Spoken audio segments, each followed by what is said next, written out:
This is the Hidden Killers podcast with Tony Bruschi and continuing coverage of the case against Karen Reed. Oh, it's been a busy day in the trial of Karen Reed, probably the biggest bombshell day that we have had. Even yesterday was pretty big, but today, a lot of the findings of Judson Welcher came out. The judge very early on in the day saying, yeah, you know what? You can testify to what you were talking about. The caveat in it is you can't say it was Karen's Lexus, but you can say it was a car exactly like Karen's Lexus. Mm-hmm. So there's that. So unless the defense is going to come up with something of another Lexus of the exact same make and model came in and replaced her Lexus, yeah. Which didn't happen. It's got a little dicey. We're going to watch some of the beginning of the day with Judson Welcher. And then we're going to watch some of the cross-examination with Alessi a little bit later on. And that's where it gets dicey. But early on in the day, I think it was like grand slams. I know some will disagree and go, well, I don't know. This is the most detailed I've seen any witness in a case in a very long time, and coming across as insanely credible. If you don't think he's credible, at this point, it's like you're not what. Then your biases are showing. I think anybody would find this person credible of a reasonable mindset at this moment in time. What were your thoughts? Well, I think he's credible. It's interesting when you're watching this coverage, if you're watching any of the comment section, they're cutting him down. So I wonder they're cutting him down, but with nothing. I know. And it's funny because I was watching the comment section and the trial, and I'm like, okay, I get what you're saying, but he has facts. And just because you don't like them doesn't mean they're not true. Yeah, I've watched some of it. It's like a playground with children. It is. Yep. They go after, I mean, it's really amusing when the FKR people like go online and comment on things or try and attack me for saying what I'm saying, my opinion on the case, because they don't come with anything of fact. It's a lot of you're fat. It's a lot of hey Baldy. I mean, it's like third grade.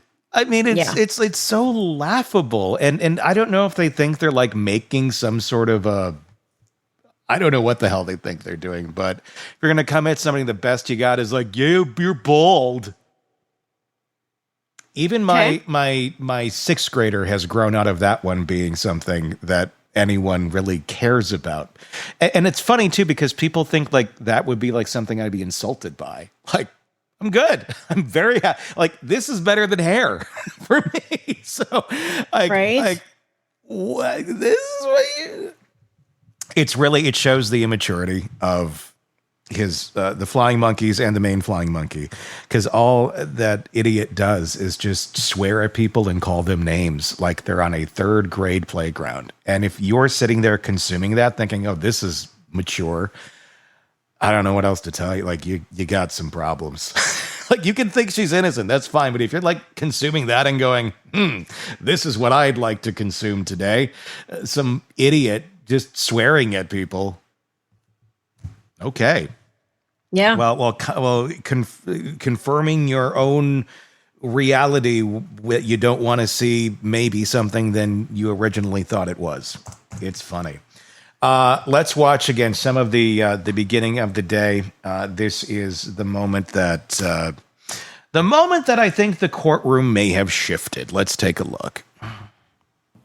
In addition to the text stream data you considered, considering both of those areas of information, do you have an opinion to a reasonable degree of engineering certainty in whether the damage to the defendant's Lexus is consistent with a collision with Mr. John O'Keefe on January 29th, 2022 at around 12:32 a.m.? So there's been two potential theories that I've seen on that issue. One is a glass was thrown at the rear of the vehicle and shattered it. The second one was an impact to the arm. If the impact is basically more than approximately 8 miles an hour, it will likely break the taillight lens. Do you have an opinion whether, based on the data and based on the physical damage and your testing, whether that is consistent with a collision or a impact with Mr. John O'Keefe? It is consistent with the collision as long as it's greater than approximately 8 miles an hour. Do you have an opinion whether it's consistent with an impact or collision with Mr. John O'Keefe on January 29, 2022 at around 12:32 a.m.? With that caveat, yes. In your testing, did you consider, or do you have an opinion to a reasonable degree of engineering certainty, whether John O'Keefe's injuries on his arm, and inevitably in the back of his head, are consistent with being struck by a Lexus identical to the defendant's Lexus on January 29, 2022? Yes, What's your opinion? that it is. It is consistent with being struck by a Lexus and ultimately contacting a hard surface such as frozen ground. And does that specifically pertain to January 29, 2022, around 12:30 a.m.? I'm going to allow that. Yes, it does. There you go. Yep. That was the drop the mic moment. He then went on to compare it to another crash scene that he had done the work on as well, where another individual had been struck at a very similar rate of speed, had actually worse physical injuries than John, but no broken bones either. Again, everybody wants to throw their conjecture into this thing and say, well, how could the tail light break? And people were saying that when they knew that she was going at him at 24 miles an hour. Mm-hmm. So how could that break? Well, he told us today it could be done at going 8 miles an hour. That's enough momentum to strike and break the tail light. Yeah. So picture at 8 miles an hour, that might be, a lighter crack or bigger pieces. The taillight's frozen. It's outside in the winter, and it comes at you at 3 times that speed almost. At about 24 miles an hour, that's how it shattered. That's how it broke. And maybe the glass was even part of the whole equation, because if you look at how he demonstrated it yesterday with the Lexus itself and a body being next to it, it would make somewhat logical sense that that glass could have very easily flung back as he got sideswiped and hit that thing. That's not an impossible theory. But it doesn't need it even. It just, the arm could have done it that itself. Everybody likes to think that they're an accident reconstructionist or an expert at what happens to the human body when being struck at different angles and speeds. At least some people like to think they are. I'm going to go with the expert. I'm going to go with the guy that did some study and homework on this. Mm-hmm. Yeah, me too. And he did do the homework, and it seems like he knows what he's talking about. They get a little contentious coming up, especially toward the end of the day. And I'm not sure, are they just frustrated? Are they tired?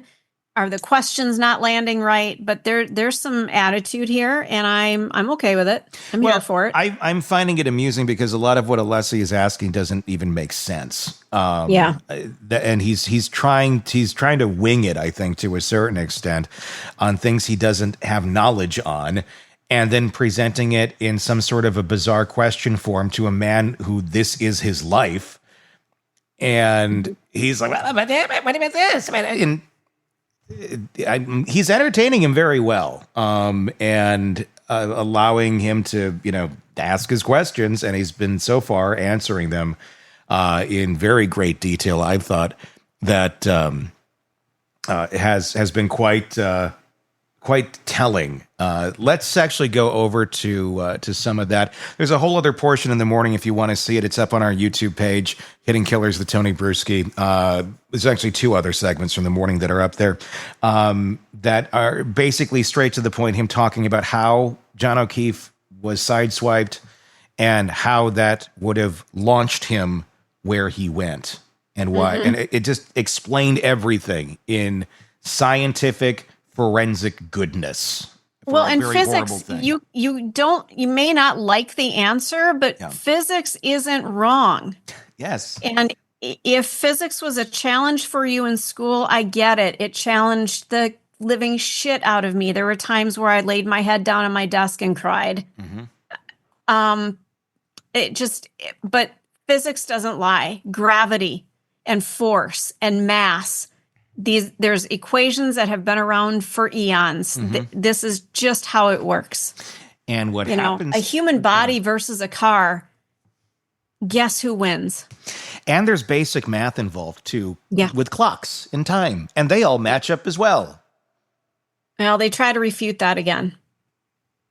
Look, even if number one, I believe they're on. Even if they're off by a few seconds, it doesn't change anything. No, It's literally within seconds. That would be a reasonable assumption that his vehicle or his phone stopped working precisely at the time or within literal seconds of the time of the strike and her backing up. Furiously She backing hit him. up. She hit him. There's just no other way around that fact. Now, then it goes to, well, and even Karen was upset on the steps yesterday. Well, what are they trying to say I did? Well, clearly, Karen, if you're following along with your own trial, they're trying to say you did it on purpose. But they put the other charge in there, too, just in case people give you some pity, even after you've been a horrible human being this whole time, judging by your style of living and drunk driving and in everything that you've expressed yourself as being. If they give you some grace, I think manslaughter is probably going to land at this point. But Feels who knows? like it. Who knows? I mean, I, in my opinion, beyond a reasonable doubt is there that she hit him. And they're going to try, the defense is going to try to bring up the Michael Proctor issue, that this was a corrupt police department, et cetera, et cetera. But as we were talking about even yesterday, the facts are there. Doesn't change They don't it. lie. I said earlier, everyone could be in some sort of cult that wears Karen Reed masks at night and they sacrifice emus in the moonlight. It doesn't matter. It doesn't change the fact that the data shows you hit him. Yeah. Nothing else matters. I know you laughed at me tremendously when I said your car is going to narc you out, but it really does. Your car knows exactly what you're up to. It's like the black box. I didn't laugh at you for that. I know it can narc you out. Well, you laughed at me because I said you could have, 20 years ago, I could have gotten away with it. But now I have a car that has a black box in it, so I have to be more careful. No, I completely agree. Yeah, 20 years ago. I mean, hell, even like 10, 15 years ago, I think you wouldn't have been able to do this. I think in a lot of cars, you still wouldn't be able to do this. That not a lot of them have the sensors that this Lexus has. So that's part of it, too. Let's take a look. If you've got a backup camera, if you've got one of those cameras that as you're going into your garage, it goes beep, beep, beep, beep, beep, beep, beep, you're too close to something, it knows you're close to something. It's going to clock. It's going to log if you hit it. Yeah. I hit a bike almost every day in my garage. I bet that's logging it like the bitch can't drive. Potential collision. Yeah. Yes. Yeah. No, I hear you. It knows. Well, they even have there's insurance companies now too. The apps are one thing that measures it, but some of them have things that actually plug into your car. Yes, that plug into like the sensor, and then that tells it even more data about your driving than just what the phone is picking up. I have a friend who works for an insurance company. I'm not going to say which one. It's a national one. The shit she has told me that they can find out if there's been an accident and they assess your car, they're plugging into it to find out what you're saying. And if your phone connects to your car, they will find out that you were texting at the moment you had that impact. You're fucked. They're going to know everything. And the fact that she told me some of this, I was just like, oh, hell. Can they deny the claim, though? I mean, that's the purpose of everything. insurance. I mean, can they deny a claim for that? Because that's why you have insurance, for accidents. But if you're lying, they can find out the truth and then assess accordingly. I hear what you're saying. Okay. Yeah. So will they deny it? I don't know. That's a whole different process. But she said that she was dealing with somebody who was saying, oh, the guy just hit me out of nowhere. Well, then when they plugged in and saw everything, oh no, they were texting. They were texting and started to veer into the person that they claim hit them. No. You see, I don't like that amount of, it's probably just going to be the norm, but it's like, that's a lot of data to have out there where it didn't use, I don't know, a lot of things didn't used to be too. But I'm telling you, watch yourself when you get in your car and you think, your spouse just texted you and I can just glance at it. Don't. Yeah. And not just because you shouldn't, but if something happens and you're like, oh, I didn't do that. Bullshit. Yeah. They're going to know. The minute that phone unlocks and connects to the car and the car's going to tell on you and the phone's going to tell on you, it's you versus technology. Well, hopefully it can just drive us soon and then we can blame the cars themselves. Wow. And then if you put AI in there, what if it covers up its tracks if it makes a mistake? It makes you look like you did something and you really didn't. That's the next trial we're going to be watching. The car veered off and killed somebody. I didn't do this. And they really didn't do it, but the car is now covering it up and going, they did it. And the car is literally testifying. Yes. Like in words. Yeah. We might be getting to that point with AI. It's next year. Let's take a look at some of the contentious cross this afternoon with Judson Welcher and Alessi. He's, I believe, doing some calculations on his device as the camera pans over to him if you're watching us on YouTube. And if you're not, check us out on YouTube. Just search Hidden Killers with Tony Bruschi. And I think we're going to And sometimes I iron my shirts, so make it worthwhile. Go to check us out. Yeah. Why am I ironing things? Because people are watching. Good. Exactly. But I stopped ironing several years ago. Well, I tried. I just wear black all the time, so you can't tell. That's all I do. Just blend right in. I'm trying to add a pop of color once in a while, but today it's just, nah. It's raining. I'm over it. So he's mathing right now.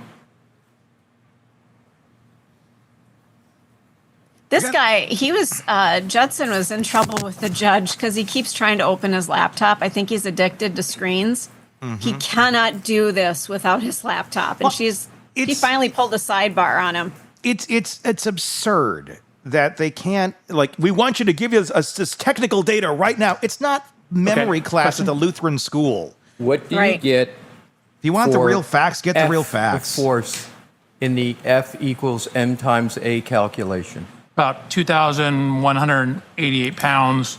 I made a triangular crash pulse assumption. Right, and if you took the milliseconds in half, become less conservative, would you end up doubling the 2188 number? If you cut it in half, you would double, yes. Exactly, through a simple mathematical, semi-algebraic application of the numbers, correct? You divide. Correct. We're doing a little simplification in terms of the crash pulse shape, but generally, yes. Right. So, but let's take the conservative number, the lower number, 2188, that you came up with.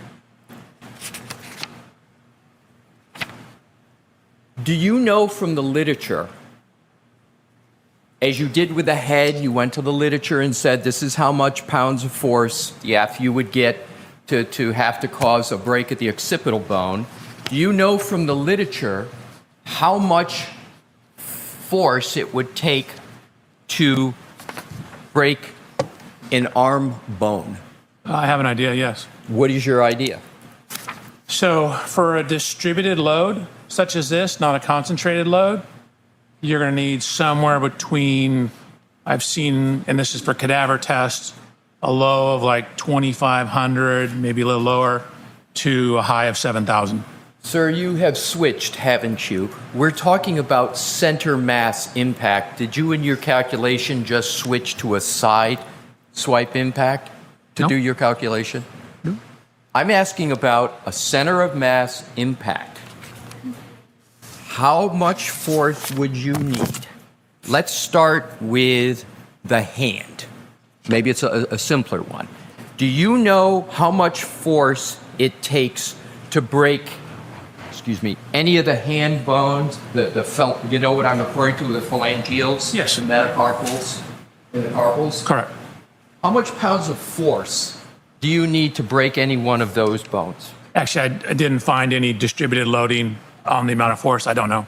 Well, no, I understand. But I'm asking, do you know from the literature, not a calculation? Doesn't the literature tell you? Can't you go to the literature like you did with the head and you say, okay, to break the occipital bone, the literature says you need a minimum amount of force of this. I'm asking you the same question for the hand. If you don't know, it's okay. But do you know what the literature says for how much force is needed to break a bone in the hand? So for a distributed load across the hand, there are distributed load tests that show you need over 300 Gs on the arm to do that.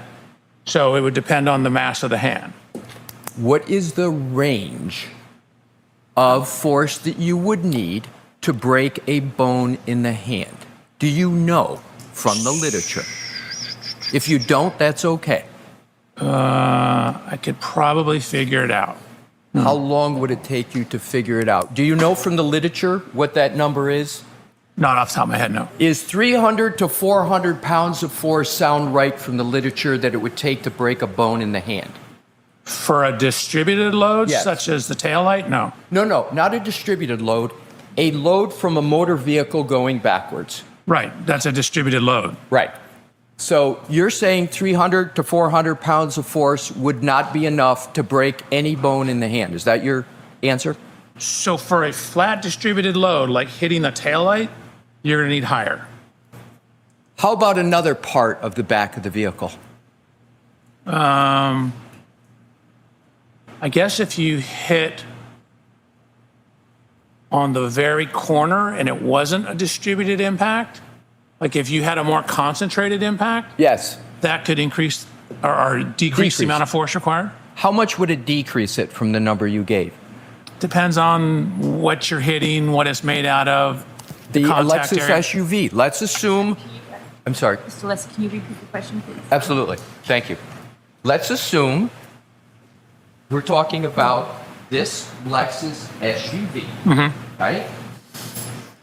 But let me back up. You don't know where exactly, under your theory, that there was a contact. You don't know, you testified to on direct, you don't know exactly where that point of contact is. Correct. You don't know. Except it's on the taillight. Well, you're saying it's on the tail light, but you didn't observe any impact yourself personally, right? Did I see Miss Reed's Lexus? You didn't see the impact, correct? That is correct. So, and there is no firsthand witness that saw under your view that a collision occurred. There's no witness to say where the arm was, correct? There's no person that saw it. Right. And you have No sober chosen person. a point of contact. That's why he's an accident Okay? reconstructionist. You chose that Right. for your analysis, correct?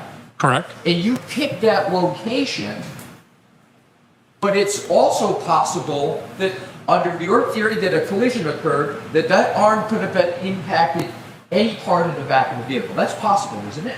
That's not probable, no. I'm asking if it's possible. Anything is possible. I don't deal in possibilities, I deal in probabilities. It's not probable. But you don't know exactly where the point is. I know, right? So within the range of the light and the exact angle of the hand, no, I don't. What I do know is at the rear tail light area. So your assumption is that it had, that because there's a tail light that is altered, it must have been by Mr. O'Keefe's arm. That's your conclusion, correct? My conclusion is there are taillight fragments, a broken glass, lacerations to his arm, and his DNA on the back of the vehicle in the area of the taillight. You should stop asking questions. Yeah. Sir, Because he's just getting him to repeat the same stuff to the jury over and over. He's really drilling it home. I'm not going to strike it. Okay. So you're making assumptions. Karen You're looks taking what deer in the you headlights. believe to be certain Little bit. data, and you're coming to a conclusion. But that is based upon circumstantial information, correct? Is that fair? Are you calling like pieces of the taillight at the scene around his body circumstantial information? Oh. Let me go to the force and go back to the force analysis. Let's go back to the numbers. I want to stay on, if Let's we can, back out just the as quickly calculation. because you're looking like a So dipshit. let's go back to the minimum amount of force. It's not looking good at understand this from the moment. literature that it takes to break any bone in the arm from the finger up. Let's start with a hand. What's the minimum amount of force that can be applied to break a bone in the hand? So it depends on the loading.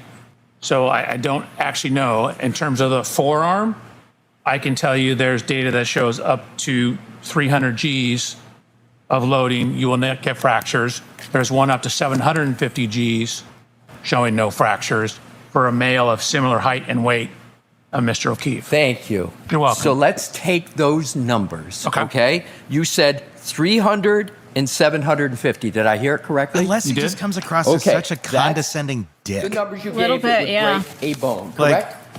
So the Karen's 300 already not actually likable. didn't break any bones, I believe. The 750, the one example, didn't break a bone, but as you got above 350, you started to break bones. So as 300. you got above 350, 300. above 300, yeah, because that's what I thought you said the first time. You got above 300, you start to get breaking bones, correct? Correct. And so if you take that 300 number and compare it to the 2,188 pounds of force, you have 7 times the amount of force necessary to break the bone, correct, in the force analysis? No. If you take 300 Gs times a 12-pound arm, you Math get didn't work. 3,600 pounds. The calculation you asked me to run earlier gave you 2,188 pounds. He has no clue So what he's you asking. Are No. 1,412 pounds above the force required. Like the tolerance is 1,412 pounds above the force you would say get in a 20-mile-an-hour impact in terms of the fracture forces. Let's do it this way. I'm sorry? Let's do it this way. Okay. The force that you calculated from my hypothetical of this Lexus SUV going Jesus backwards, Christ. you came up with the F number of 2,188, correct? I'm sorry, I didn't. What was the you said? 2,180 you said dyslexic? Or do you say Lexus? I didn't understand what you said. The Lexus My apologies. SUV that you've been talking about. Gotcha. Okay? I didn't hear you it. came up with a number for F for force of 2,188. Are you changing that number? Nope. Okay, absolutely so not. let's go with your number of force from this vehicle of 2,188. I'm just simply asking, how much force does it take to break a bone in the right arm of a human being? How much force, not acceleration, how much force does it take to break a bone in the right arm? What a Sure. So generic somewhere question. between 2,500, the one cadaver tested the distributed load of someone of similar size and weight, and actually close in age to Mr. O'Keefe, showed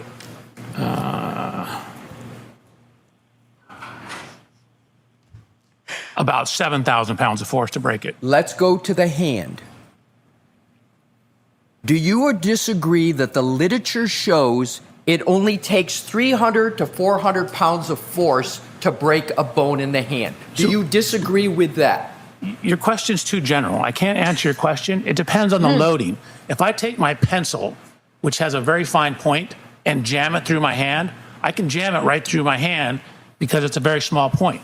But if I distribute the load and a broader load, such as hitting a taillight, it takes much more force because the load's distributed across it.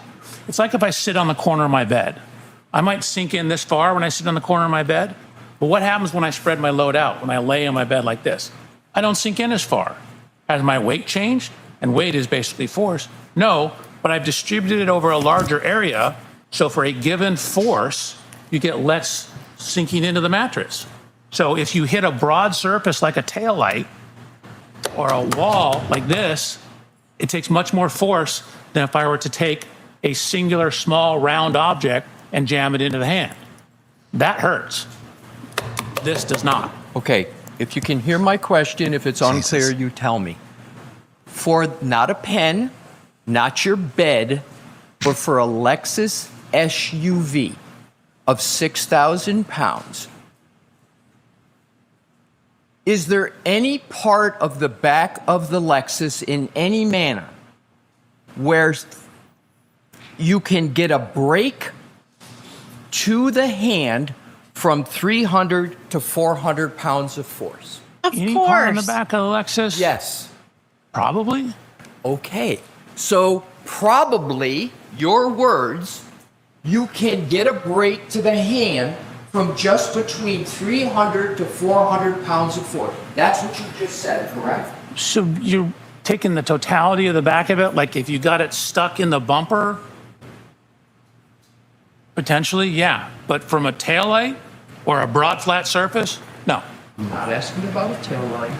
Any part of the back of an SUV, you agree that it is probable that you can get a break of the hand bones from just 300 to 400 pounds of force. Your question is incomplete, right? You said any part of the back, but then you wanted me to not include taillights or not include the rear body panel. If you hit a very narrow part of the car, like say the edge of the tailpipe, that creates much more of a narrow contact. So force divided by area is pressure. So if you have a very tiny area, you have very high contact pressures. And so, but if you distribute the load over a larger area, the number on the bottom of that fraction is much bigger, so your contact pressure drops. So hitting the edge of the exhaust pipe is going to have a much higher likelihood of causing a fracture than hitting flat against the taillight. Okay, what we're going to do to make this more efficient, excuse me, sorry. You're just Mr. going to Wolf, shut can you up. pull up a slide from Mr. Wolf's or Dr. Welcher's presentation for the back of the Lexus, please? The back hatch, and Your Honor, may we publish that? Sure. Do you know what number, though, Mr. Lexus? Mr. Wolf does, and And I then know he'll you tell need it, us. so he'll tell me before I publish, and then we'll give you the number. Your Honor, may I look here? Yes, I'm going to let Dr. Welcher look at his slide Oh, sure. here Yeah. instead of just up there. The back hatch, yes.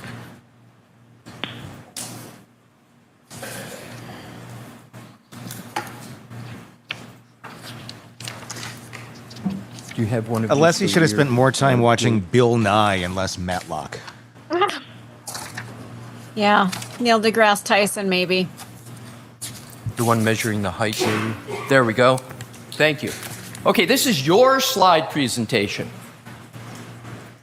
Is there any part of the back of the Lexus SUV that has that more concentrated area where if the hand hit it, 300 to 400 pounds of force to break it? Is there any part, for example, Hear Beverly just sigh. the edge of the license plates, above the license plates, the L symbol that sticks out that would be concentrated? Anything you see there, could 300 to 400 pounds of force contacting at any of those points cause a fracture of any of the bones of the hand? So, I don't know how to show this because in the middle photograph, right where the 2 is on the license plate, Yes. there's a vertical edge. That area is recessed in. So if you hit right on that vertical edge, that could potentially do it. That could do it. How about the L for the Lexus symbol if the hand is there? No, it's not deep enough. The compliance of the hand is just going to sink into the car. Is there any other part other than the license plate that the force applied, you would only need 300 to 400 pounds of force to break the hand? Maybe the exhaust pipe, and potentially if you hand your hand up near the spoiler. Right. So now let's go from 300 to 400. Let's go to the 2188, which is your number. Use 2188. Is there any place where in 2188 force you could have a fracture of the hand on that back gate? Just to be clear, 2188 is the number I calculated for you. It's not, quote, my number. I understand, but we did. I understand, but we did the calculation. Is there anywhere on the back of the vehicle where 2188 could cause a fracture of the hand? So that was a forearm fracture tolerance I thought we were talking about, because we used the weight of the whole arm for that. We did. And my question is there anywhere in the back of the vehicle, in your opinion, that could cause a fracture with that? I'm sorry, what, to the hand? Just the hand or the whole arm? I'll take any part of the right arm. You call it the hand, the forearm. Is there any part that could cause a fracture? So probably similarly, if you got your forearm down near that transition, like, I don't know if you can see the little dot. I'm talking about this area. Yes. Right here. Yep. So that transition between the two body panels. Yes. That could potentially do it. That's back where the reverse lights are. I'd have to look at whether, that would take it before breaking the plastic. And then, again, maybe if you hit the exhaust pipe as well. It's a much more narrow loading condition. How about the corner of the tail lamp? The corner of the tail lamp. I suppose if you had just your hand on the very, very corner, potentially. But you didn't do any of that force analysis for this case, did you? For the hand, no.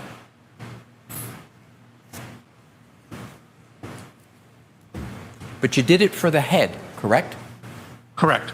Because that I'm able to quantify. Mr. Alessi, that was slide 108.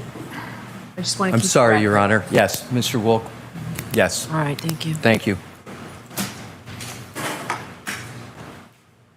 That was his gotcha. Yeah. You didn't look at something that there was no evidence to look at? Yeah. You are aware, Dr. Welcher, that Mr. O'Keefe suffered no fractures of any kind in his hand, correct? So there were no fractures noted in the autopsy report, but they didn't actually x-ray, from the records I've seen, either his hand or his arm. So there was, at least according to the autopsy report, no overt fractures, but the x-rays I saw, none of them were the arm, and the autopsy report said no sternum, spine, I think it said torso. They didn't say that there were no fractures there. Was there any evidence in the medical records that you reviewed of any indication whatsoever of a fracture in Mr. O'Keefe's hand? No. Was there any indication whatsoever in any of the medical records you reviewed that there was a fracture of any bone in the right arm of Mr. O'Keefe? Not that I saw. Again, it wasn't x-rayed. Was there any indication in the medical records, in the autopsy that you say you reviewed, of any fracture of any bone anywhere in the body of Mr. O'Keefe? Yes. Other than the occipital bone or the skull? There's a couple bones in the skull that were fractured, but other than the skull, no. Correct. So, are you aware that the medical examiner for the state of Massachusetts, Dr. Shorty Bello, performed an autopsy on Mr. O'Keefe? Are you aware of that? Yes. And you're aware of it because you read the autopsy report, correct? Correct. Are you implying, and it's a question, that Dr. Scorty Bello missed a fracture or didn't look properly for a fracture on Mr. O'Keefe? No, I'm simply indicating that, for example, a hairline fracture, I didn't see any evidence that they actually x-rayed the structure, so there would be no overt evidence of that. There were wounds on the right arm of Mr. O'Keefe, correct? Correct. And you are saying that the medical examiner should have x-rayed that to determine whether there was a hairline fracture? Is that your testimony? No, you're asking me about evidence and proof of absence of fracture.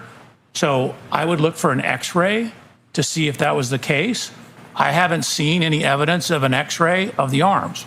So it's your position that on every autopsy, there should be an x-ray of every bone in the body, and that the clinical judgment of the medical examiner should not be accepted, and there should be an x-ray of every bone before a conclusion can be drawn that there's no fracture to a bone in the body of a deceased. Is that your testimony? Absolutely not. Like, I'm an engineer. You're asking me about proof. And so proof is somebody looked at it, somebody took an x-ray, somebody palpated it and found a comminuted fracture. So we're talking about proof. Sir, I didn't use proof in my question. It's getting ugly. Ask me about the opinion of a medical examiner. I'm not a Hold medical. on. Only one person at a time. Mr. Leslie, let him finish, and then you can ask the question. Your Honor, I hadn't finished my question. Okay, then finish your question. Dr. Welcher, wait for the question. Then let Dr. Welcher respond. It's a nightmare for medical I reporting. understand that. I think I've been doing that, but I'll redouble my efforts.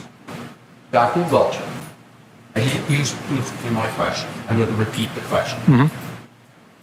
Is there any indication in any medical record, autopsy report of the deceased of any fracture of any bone in the body? That was not your original question, but to answer your question, no. Except for the skull. Except for the skull. Correct.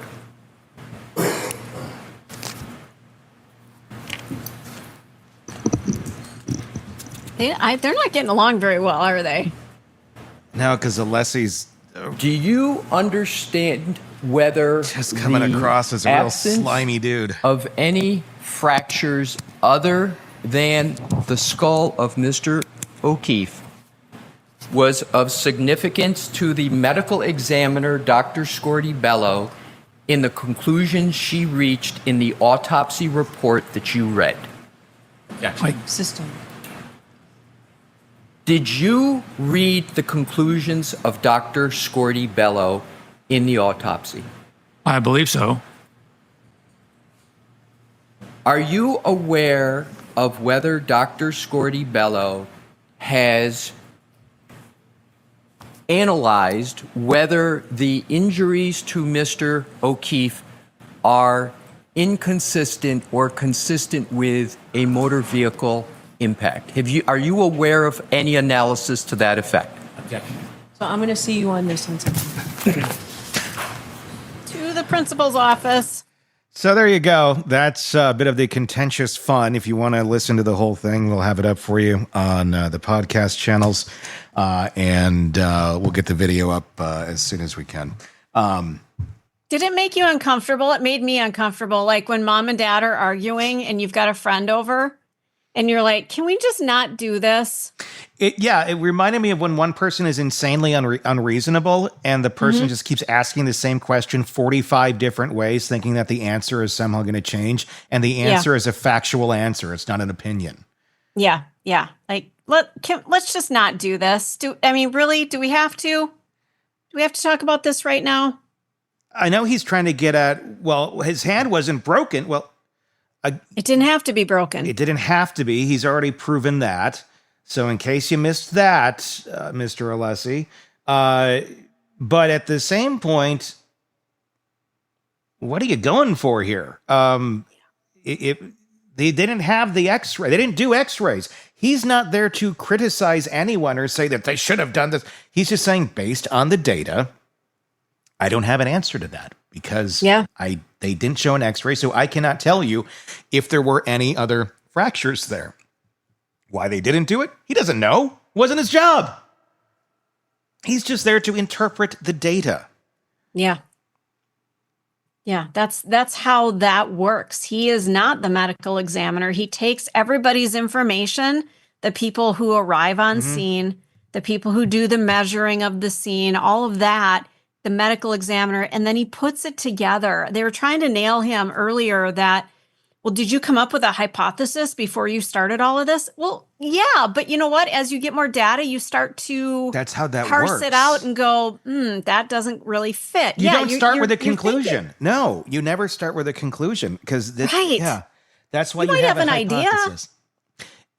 I think Alessi knows these facts. I just think he's hoping the jury's stupid Yeah. at this point and just trying to confuse them in every way, shape, or form. But he's getting shut down by a very professional dude that really is just making him look like a fool. Yeah. It's not a good look. It's not. It's not. I don't feel like this is coming across to the jury in any positive way. Another example is to be on a very simple level here. It would be like on this show, if I have Siobhan on, our psychotherapist, and I'm only asking her legal questions for a defense attorney. And I keep asking it this like 40 different ways. And she's like, that's not my expert. I couldn't really answer that because I don't have the data for that. So are you saying you did not go to law school? No, she didn't. Well, that's not what I'm doing. I'm a psychotherapist. Are you saying that you should have been a law student? No, I'm just saying I wouldn't know the answer to that because I didn't. That's not my plight in life. Right. It's Weird. very childish. We'll see how that plays to the jury. That's the best they got today, kids. I wonder why Alan Jackson is not out there leading this charge. Because it feels like something he should be leading. Yeah, this is feeling like me and Robin were talking about this earlier today. It's like you got like your first string like superstar quarterback and you're putting out like the second and third options and it's like the Super Bowl. Like, what are you doing? Why are you not out here, defending this? Because clearly Alessi has been failing every day. Yeah. I mean, every day he's been out there, it's been a train wreck. I don't know if he's waiting, storing up his energy for their case in chief or what, but God, what are you doing? My theory, and I have no idea, but this is just my guess. He wants to be on camera as little as possible because when this shit show ends, I think he already sees the writing on the wall and he'd rather not be in all of the clips of a very failed defense, considering he's a very successful attorney. And the less press he gets that's focused on him and the more words that are directed towards Alessi as being incompetent, that's less that he's going to have to deal with. Do you think they've done a rock, paper, scissors as to who goes? I have no idea. I would guess they would base it on who they think will be the strongest to argue the case. And if this is the best, that's the case, that's not who they chose. They're not doing a good job. They got to go to like bubblegum in a dish or something like that. I've never played that. How many pieces do you wish? 7. 1, 2, 3, 4, 5, 6, 7, and you are out of this game. It's like there's 48 versions of it. We had bubblegum. Oh, I grew up in a racist family, so never mind. You don't want to know. No, you don't. I don't want to know. Some listeners are going to go, oh, God, I know what she just talked about. Yeah, I had 2 racist brothers and a Yeah. racist father. We played a different game. I don't want to know what that game Nope, is. I'm not sharing Yeah. it because I haven't played Yeah. that since I was a kid. But all of a sudden, it sparked. Oh, Yeah. I know that. I Yeah. know that cadence. It And was by the horrible. way, Stacy's not in contact with a lot of her family. No, I am in no contact with those people in Yeah. my family Yeah. for that specific reason. Yeah. Horrible people. There you go. All right. Well, that's the latest. That's the best they got. Craving non-stop true crime updates? Press subscribe now and get the latest cases, analysis, and expert commentary delivered straight to your feed. Only from the Hidden Killers podcast and True Crime Today.